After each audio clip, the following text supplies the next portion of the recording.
هو الذي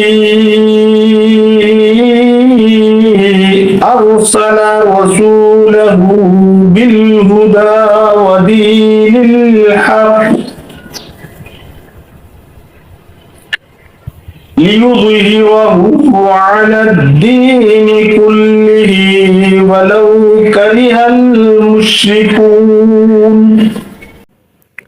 তিনি যিনি আপন রসুল সাল্লাল্লাহু আলাইহি সাল্লামকে হিদায়াত ও সত্য দ্বীন সহকারে প্রেরণ করে, যেন সেটাকে সমস্ত ধর্মের উপর শ্রেষ্ঠত্ব দান করেন, যদিও অপছন্দ করে মুশরিকগণ।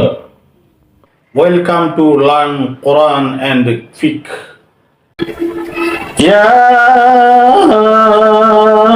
أيها الذين آمنوا هل أدلكم على تجارة تنجيكم من عذاب أليم।